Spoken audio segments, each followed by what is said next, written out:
What is up everyone? What is up internet?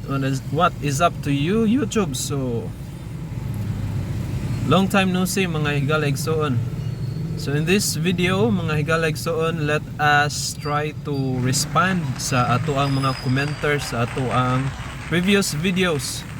So first comments that I would like to respond is this one. So gusto niya po na magtatagalog ako. Hindi naman tayo sanay na magtagalog, pero susubukan natin mga higaligsoon para po sa inyo. So para po maintindihan ng kadaghanan ng karamihan sa atin na nanonood, magtatagalog po ako. But not all the time, because hindi naman po tayo sanay na magtagalog. Hindi naman po ako Tagalog. Bisaya po ako. So yun nga po, magtatagalog na tayo. Taglish. At saka minsan pag nahihirapan na tayo sa kalisod, yan, Bisaya talaga tayo dyan. Okay? Subukan natin. Baka hindi lang masira ang buhay natin. Right, so second comment na ating i-try to respond in this video is this one. Ayan, medyo marami po. Isa-isahin po natin yan. So, unang concern is yung clutch. Kumusta ba daw yung clutch nitong ating Hyundai Venue 1.6 manual transmission? So for me po, hindi ko po siya ma-compare sa ibang car brands like Toyota Raze or Kia Sonet or Mitsubishi cars na manual transmission, kasi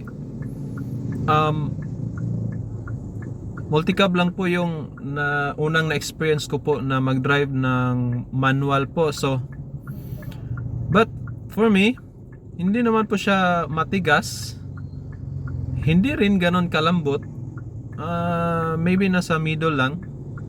So okay lang ang clutch niya.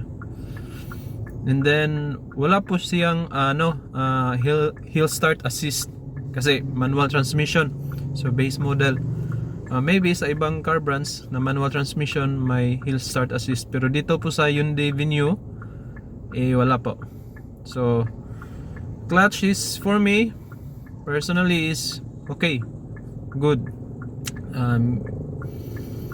Maybe ma-compare ko po siya kapag nakapag-try akong mag-drive ng ibang car brands like Toyota Raze or Kia Sonet. So for now, I don't have experience yet with the other car brands, but so far okay naman. So sa second concern ni commenter or ni kuya or ate, so kumusta ba daw yung engine response? Solid po, 1.6 ang ating engine. So malakas po ito. Tapos 4-cylinder po ito. So na-try na po namin na punong-puno po ito ng mga groceries, tulad ng bigas, saka yung mga pagkain ng baboy na isang sako, so 50 kilos, at saka may mga tao pang sakay. So nice response, very powerful engine, 1.6 mas malaki kumpara sa ibang competition niya tulad ng Raze na I think 1.0 lang or 1.2, saka yung sa Kia Sonet na 1.5. So ito po sa kanyang category, ito po ang para sa akin na malakas na makina, 1.6 ang ating engine. So kahit na yung aircon is naka-on, so very good pa rin ang kanyang response. And then sa aircon naman, malamig po. Always one lang po ang ating ginagamit. Yan lang, dito lang. Kasi kapag ginanon mo yan, number 2, yan, nako, malamig na po iyan. So yan, sakto lang ang 1, level 1, kahit ganito ka init araw. It's 1:33 PM. So aircon is good, engine is very good. So proceed tayo sa next na concern, is yung steering wheel daw. So nahihirapan na tayo sa kalisod sa pagtagalog nito. Mahigala igsoon, so di bali na lang para po sa inyo. Ito, magtatagalog po tayo. So ayan, yung steering wheel naman. Yan. So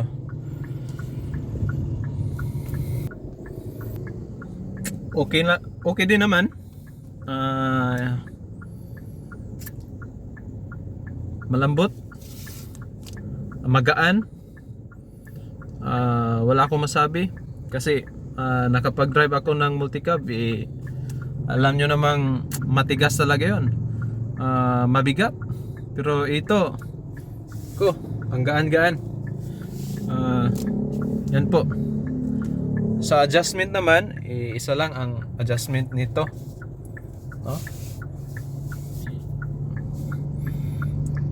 And sa last concern is ride comfort. Very comfortable po. Kahit na hindi po ito leather, pero ayos na. The aircon is cold, and then my infotainment po ito. Yan, useful. Saka pwede po ito makonect sa ating cellphone, so very useful. Yan. Ayan po, thank you so much for watching this video. Marami pong salamat po sa mga nag-comment.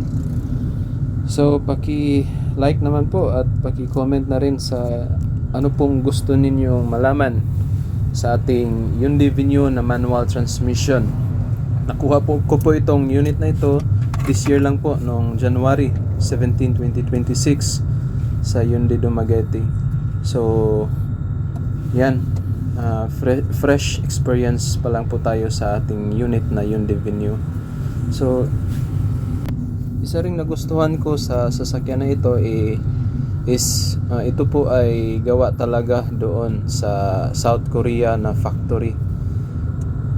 Hindi kagaya sa ibang sasakyan na gawa sa China or India. Ito pong Hyundai Venue is assembled, produced by South Korean factory po talaga. Yan po, salamat, bye bye, see you.